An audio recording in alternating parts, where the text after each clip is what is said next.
Lisa Puit, 212198. Judge, while you're handling that matter, could I have a breakout room with Miss Curtis? Oh, I'm so sorry, yes, I forgot she was, representing herself, okay, and so. All right, I'm gonna move you to breakout room 1. Sure, thank you. Sure, breakout room 1, okay. All right, and your name for the record, please. Lisa Puit. Okay, and so today's date scheduled for an adjourned jail review. And you were last here on July 30th and you waived your right to an attorney. And are you still intending to waive your right to an attorney? Yes, Your Honor. Okay. And I believe I referred you over to 29th District Court because you live out in Garden City, right? Yes. Okay. Ma'am. And then 29th District Court referred you to Team Wellness. You had intake July 31st. Yes. So we adjourned this matter to today's date. Correct.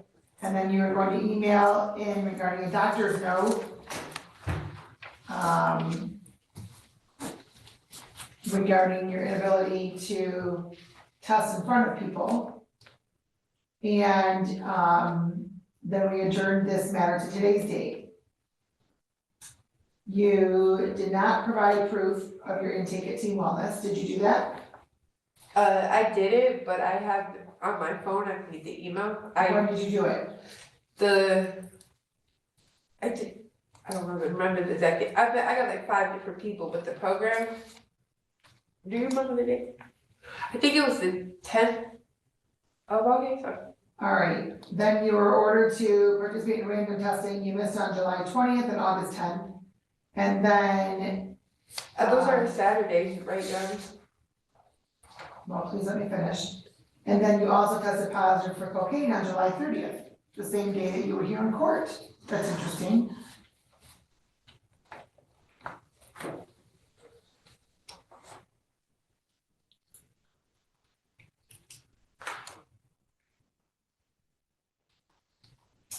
And you made a full payment, that was in June.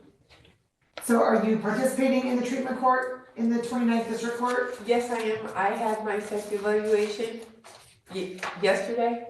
I've been communicating with the case manager. I also had I think she's my therapist. I also talked to her. Okay. They put in the transfer, but I don't think you guys got it yet. It was yesterday. I haven't received anything to sign, but okay, here's what the court's gonna do. Ma'am, what happened, what happened, why'd you use cocaine? I'm not even like that day. I was more scared of coming here. That's why it was in my system. And I shouldn't have used it, but that's the truth.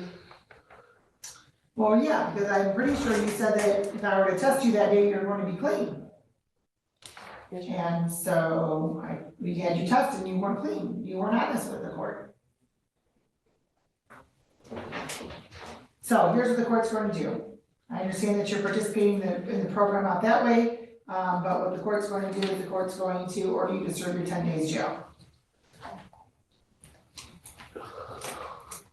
Joanna, may I give my mom a hug though? No. When you get out, you need a mouth. Thank you. No, we're gonna go this way today. Love you. No, there's no, you can't communicate right now. She is I'm certain she's very aware that you love her because you have brought her here and you're supporting her. So, but nevertheless, you tested positive for cocaine, ma'am, and you missed 2 tests on the 20th and the 10th, and so the court's going to order you to serve your 10 days jail. Your Honor, the 2 days I missed was on Saturday, but I communicated with the probation officer and let her know that there was no buses running. They only had the morning time to drop for those times. Okay. I did communicate for those 2. Okay.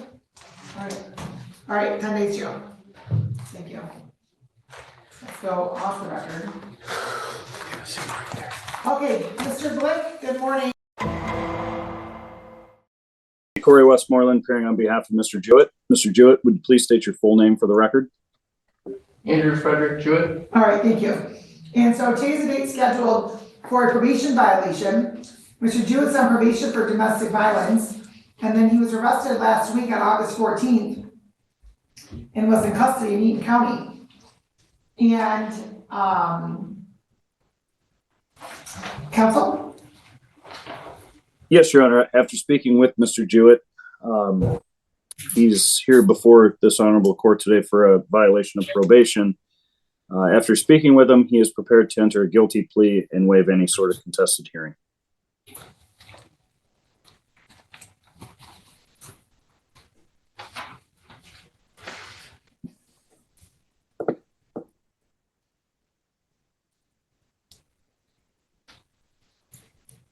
Please raise your right hand.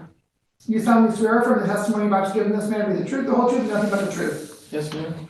All right. And you heard the allegation, sir, correct? Yes. And as to that allegation, you had police, that you were arrested and had police contact in violation of your of your probation conditions, sir. How do you plead? Guilty. And this would be non-technical violation number 1. And you've gone over your advice of rights for probation violation purposes with your attorney, correct? Yes. And you understand all of those rights. Yes, sir. You also understand that by entering into a plea today that you're going to be waiving some of those rights, Yes. specifically your right to a contested hearing. Yes. And you also understand, sir, the possible penalty as a result of your plea. Yes. And that the recommendation in this matter is for your under advisement status to be revoked, probation to be revoked, and for you to serve 90 days jail. Do you understand that? Yes, sir. Knowing all that, do you want to continue with your plea? Yes. Has anybody promised you anything, threatened you, or coerced you in any way for you to waive your, for you to enter into a plea? No. And counsel, if you can please provide your client. Sure. Mr. Jewett, are you currently on probation out of the Wyandotte District Court? Yes, sir. As a term and condition of your probation, are you to not have any police contact and certainly not have any new charges? Yes, sir. Did you in fact have police contact and accrue a new charge? Yes, sir. And you understand that that's a direct violation of your probation? Yes, sir. Satisfied, Your Honor. The court is also satisfied that the plea is knowing, voluntary, and factually accurate. And as for the recommendation. Your Honor, I would like you to know that Mr. Jewett is 25 years old, single. He has no children. He's currently employed at Weber's in Ann Arbor as a server. I'd just be asking for leniency on his behalf. He is starting counseling this Thursday. I believe this is his first violation, so I'd just be asking for leniency at this time. Well, the court also note that the probation violation will enter based upon your plea.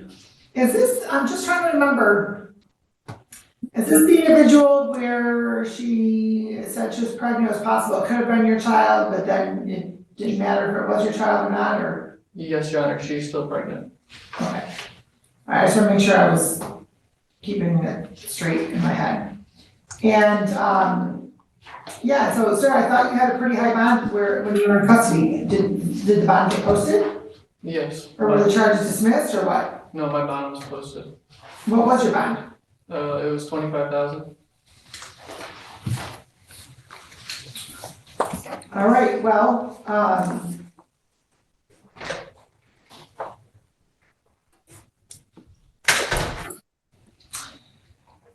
you have some pretty big charges you have to face over there in Eaton County over there, sir. Yes, ma'am. And so what the court's going to do is, and you've been on probation with this court for a couple of months, And, this court's going to adopt the recommendation, the court's going to revoke probation,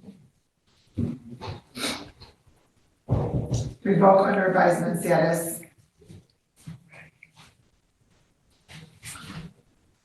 and the court's going to order 90 days. So you're gonna go through that door today, you're going to go with the officer.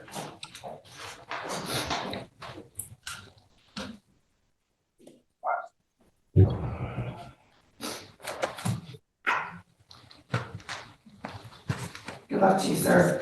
Thank you, ma'am. Thank you. You want me to grab my possessions? We'll take care I'll of take this. care of it right here. Just have a seat. Right here. Just stick that on there.